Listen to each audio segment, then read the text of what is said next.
live in the Star Lounge.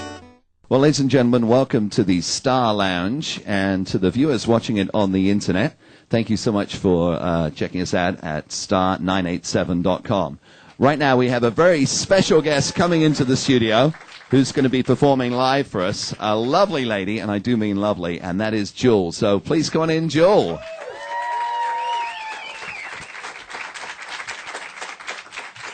I'd just like to point out that Jewel is actually my twin sister. She was born May 23rd, the same as me. Unfortunately, we're 2 decades apart. But apart from that, very close. But you're back. I'd like to say hello, Alice in Wonderland, because Hello. It's been 3 years, right? It has been a little while. And now you're back with the new album, Goodbye, Alice in Wonderland. Yes. Now, how did that title come about? The title's sort of about a willingness to let go of all the sort of fairy tales we tell ourselves, all the little lies we've sort of been told, and then a willingness to sort of find the truth out about yourself or the world you're in.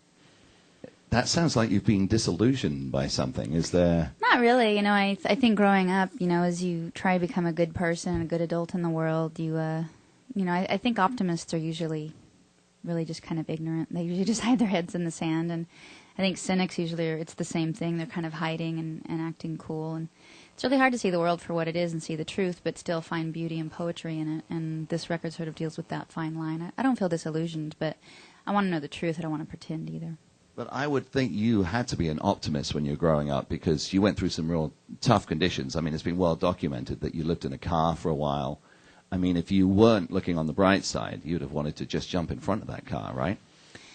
Well, I think that, every day is sort of a certain kind of choice. You either choose to be happy or you choose not to be happy. It really does come down to a choice, because there's nothing perfect. You know, nothing ever is always comfortable. And I've certainly seen a lot of the harder aspects of life, and I think you just constantly have to choose to figure out how you're going to be okay with that. One of your albums went 12 times platinum. That's almost unheard of. I mean, that's like Fleetwood Mac, Michael Jackson territory. Yeah, it's still really unbelievable. I certainly wasn't one of those kids that thought I was going to grow up and be famous. I never even really wanted to be famous. I really liked writing, and it certainly worked out better than I ever thought it would. And then even the longevity, I never thought I'd still be making records and still be able to come here and talk to you guys and have people still wanting to talk to me, so that's cool too. Now, my first question to you was going to be, are you training to be an astronaut right now? Because you've done just about everything else. I mean, you've become a platinum rock star, you've become a movie star, you've become a best-selling author.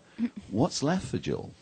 You know, I actually gave up quite a few things. I realized I was working all the time. You feel so thankful for the opportunities that you're given, and it got to where I was working so much that it's sort of, you become unhappy in the opposite way that I was when I didn't have a job. And so I really started to try and figure out what made me happy. I started working less. I actually kind of gave up on acting, quite a few things, so that I could start to have a balanced life, because you see a lot of people in my job get like 40 and 50 and 60, and they end up really lonely and estranged from their families, but they're very successful, but that's almost all you have. And I wanted to try and build a life and not just a career, because I never thought I was going to like be on my deathbed and look back at my life and go, woohoo, 27 million sold. So.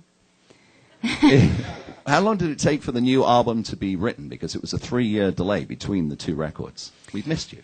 Oh, thank you. I actually did tour for quite a while. I toured into 2005 and sort of started to piece together the record. I was really tired after my last touring. I toured for probably 3 years, really, all told, so I was ready for a bit of a break. But I did work quite a lot. I just don't tend to do publicity unless I really have to. You know, if I'm launching a record, I'll really do publicity and do the work. But other than that, you won't see me. You know, I'm not going to parties or, in the tabloids or anything like that. So I guess everybody thinks I'm not working, but I did work, I promise.